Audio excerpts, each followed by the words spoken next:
Hey, what up everybody? This is Stevie Breach coming to you. It's an hour until Monday Night Raw. By the time this video uploads, it's probably about 30 minutes. Probably got bored during Monday Night Raw and headed on over to YouTube. Maybe that's why you're checking out this video. Maybe during a commercial or just during a baggage segment. But today I got what I hope is the item that I think it is. It should be about the same weight. I believe this is the Dusty Rhodes autobiography that it was written by Dusty Rhodes.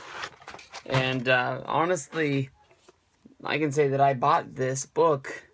What is this called? Reflections of an American Dream.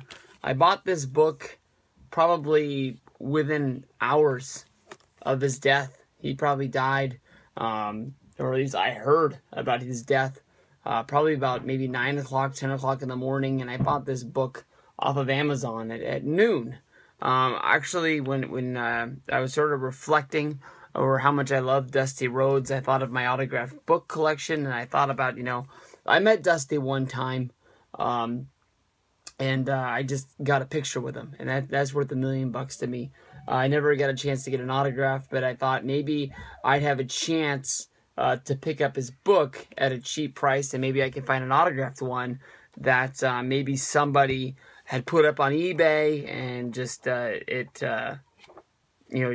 just slipped through the cracks. Maybe they weren't able to pull it. Maybe I'd be able to buy it in time.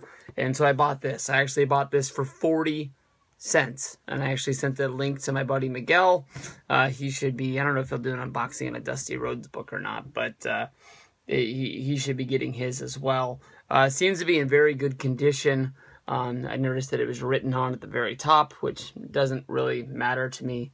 Honestly, sometimes you buy a lot of bootleg books off of Amazon, they'll have like a blue mark on the top. They'll mark them to say that they sold them cheaper than list price. And at the end of the day, this is going to shit on my shelf and to sit there for a while. I haven't looked at the price of this book since then, but I have been told that the Dusty Rhodes, The American Dream, the Dusty Rhodes story, has been selling like hot fire, just like the Ultimate Warrior Death. I've heard that DVD set, which honestly, within 6 months I'd seen was selling for less than $4. It's a lot like the Roddy Piper DVD set from WWE, but it sells really, really cheap, and it's a really, really good made set. And for some reason, they're all bought up off of Amazon and off of eBay, and the people that are selling them for close to $90. So you can't stop somebody for making a buck, but the people that are out there that are having to pay $90 for this DVD, just it's got to come down. I promise you. I haven't looked up the Ultimate Warrior DVD, but that one was selling for a really, really high price after his death, and I'm sure that it's fallen back down to nothing. But lots of good things inside the book. I showed you that it was written on the top cover, but pictures in here.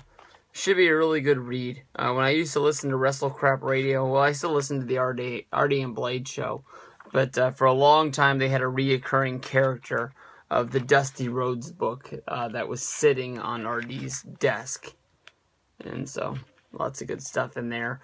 I'm not really sure when this book ends or when it was published or anything like that, but it should cover a good, the chapters aren't marked, but it looks like this is 2005. So it should be right before his return to WWE, when Stephanie McMahon hired him to be a part of the writing committee. And so it should have been right after he left TNA. So there should be some good stuff in this book. And something that's pretty cool that's in the back of the book is there's an index. So maybe if you don't want to read the book, or maybe you just want a quick read, I guess this is all like wrestlers' names. When I looked at it really quick, it all has if you want to see a story, see like I'm sure Ric Flair has to have like 1,000 pages in here. But you flip to the F's, you look at Flair.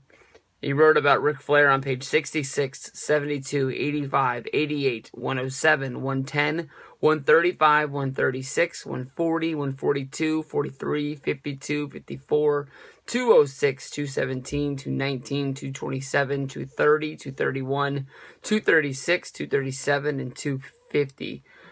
The only person that has that many numbers next to their name is Cherry Funk. And so it should be really, really heavy about Flair and Funk inside of this book. And Dick Murdoch should have a lot in here as well. But really good stuff. I'm really looking forward to reading this. Dusty Rhodes had some really, really great stories. I've listened to his, or watched his shoot interview from RF Video. I don't know why I haven't thought about, watching that as of late. But I know this is late in this video. But I can honestly say that I haven't come to terms with Dusty Rhodes' death yet. I know that might sound weird, but I've been lucky. I haven't experienced death a lot in my life. The grandparents and things like that I lost when I was at a young age. I honestly just went to my first funeral for somebody that I worked with, probably within the last month. And to make it this long, and just like Dusty Rhodes, just like my friend from work, the way I think about him is that it's a lot like when Jerry Lawler had his heart attack. It was a real big scare, but he got better and then he came back. And I don't know, maybe some people will understand what I'm talking about, but I guess I just haven't come to terms with what death is. I know you die, you never come back. But for some reason, when I think about Dusty Rhodes still, and when I think about my friend from work, it's, they're going to get better, and then I'll see him again. So I just haven't come to that term. But I haven't dealt with death a lot in my life, so it's a little bit weird to me. But yeah, weird in here. Sorry, guys. Dusty Rhodes. The American Dream. I got the hardcover version. I've seen this a lot as a softcover, but it was important to me to get hardcover to go on my shelf of wrestling books, and promise myself that I will read this someday. Peace out, everybody.